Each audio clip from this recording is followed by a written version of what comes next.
back on the Daily Brew here with Laticia Jackson. This is our second time meeting on the brew. Yes. Action Jackson. Action Jackson, yes. But now we're sitting and talking instead of working out, which I'm thankful for. Yes, yes, indeed. Laticia does not, she is a warrior, and she doesn't let you quit, which is great, except painful. Painful in a good way. In a good way. You did really great, Carly, on the last show. I was very proud of you, by the way. She's no quitter. That's for sure.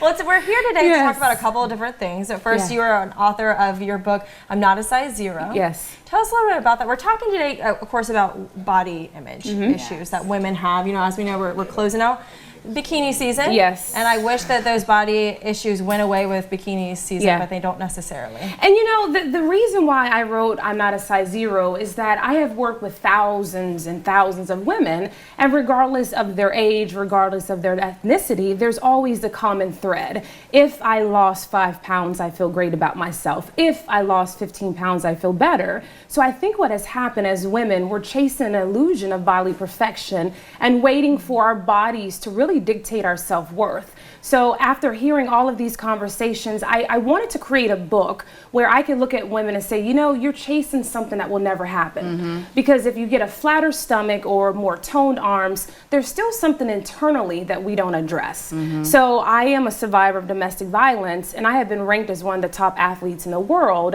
I was fit on the outside, but I was not fit on the inside.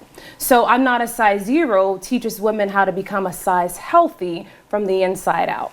Absolutely, because you bring up a great point. Even if you did work to get the perfect arms or the flat abs, if somebody likes you for those things and that's all they like you for, then that's a temporary that's a temporary attachment. Right. And it's really bad because we're teaching our young girls the same concept. And we often say, you're so pretty. And so now when they don't get someone telling them that they're pretty, their self-worth has been defined by how they look.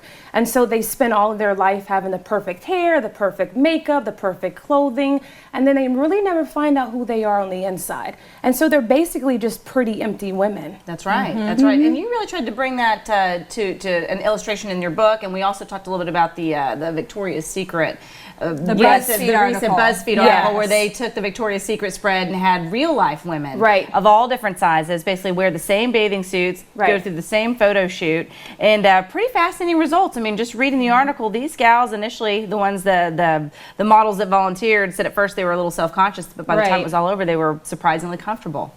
You know, I think that BuzzFeed captured the reality of women.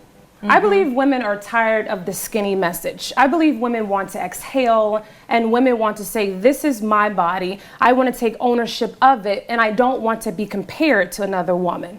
Until we have these conversations, we really are stuck on a pathway of this is the norm and this is how it's always been. So I've created a seminar called Love Your Body, Love Yourself, where I get a bunch of real women together in a room and we lock all the men out and we just have real conversations about why is it that I see beautiful Carly and I compete with her, instead of saying she's beautiful, but yet so am I. So we've got to have conversations and be honest and say, you know, yeah, my body's fit, but I really don't feel good about myself on the inside. So my event is actually on September the 24th between 5:30 and 7:30, and it's sponsored by West Florida Hospital. They have really jumped on board with the message, and this is part 2, the Women Love part 1. So women, go to 850-494-3212. Call today, seating's limited. Once again, real women having real conversation about real issues. And I love that West Florida has jumped on board with this. They're obviously a client here at Lab TV. Dr. Lisa Tucker is all about women's rights. She is a women champion, and I love that. So it's great to see that support there for them. I have a saying, iron sharpens iron. And when you have other women support other women, and we can say, hey, I've got the same issues. You feel the same way?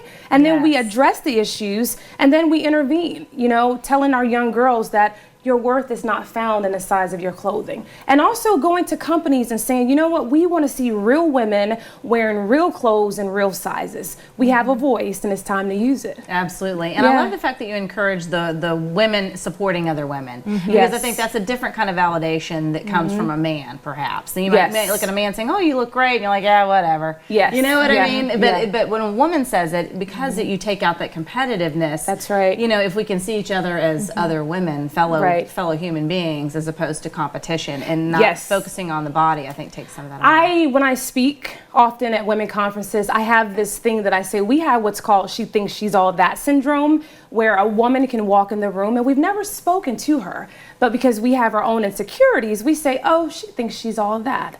And it's not that she thinks she's all that. We think she's all that. And we're insecure. But when you start to love yourself, I can look at you and say, wow, you are so beautiful. And I can look at you and say, wow, you are so beautiful. But it doesn't take away my beauty. Well, and there's no but there. I mean, there's no, it's not, oh, she's beautiful, but she's probably not nice. Or she's probably not smart. That's right. And even if she really did think she was all that, what's wrong with that? And that is so beautiful that you bring that up. I have been told all my life where you're arrogant. And I said, there's a difference of being arrogant versus confident. This is the skin I've been given, and I'm going to live it fully. And I think every woman, regardless of her size, her color, should feel good about who she is. Embrace it. Embrace it. Own it, and walk in a room and own it. It's your room. Right. Absolutely. I want to talk a little bit about the event. Is it just for women, and is your book just for women? Because this is kind of an issue that men, I think, have started to jump onto, and fathers supporting daughters, brothers supporting sisters. Right. I mean, it's something an issue that affects everyone. I have this question again, Carly, often, and the men have been tweeting me and emailing me on Facebook, what about us? Right now, this is just for women as far as the book, but as far as a community, I think it's conversations that can be started with dads and daughters, moms and daughters, sisters and sisters. I've also created a workshop called Mom Speaks and Daughter Listens. Research has shown a mother's impact on how she feels about her body influences her daughter. So we're all responsible for the messages we receive and also the messages we put out there. Wonderful. Laticia, thank you so much again. I'm not a size 0. Where can folks find the book if they want to read it? It's available on Amazon, but you can also go to my website at LaticiaActionJackson.com. And once again, the event is September the 24th from 5:30 to 7:30. Registration starts now, and there's limited seating. And do something healthy for yourself today, ladies. Look in the mirror and validate yourself. And don't wait for someone else to do it. Hear, hear. Yes. Thank you so much. Thank you for having me. Us. Thank you. Absolutely. We'll be back after break to talk more about a better way to give.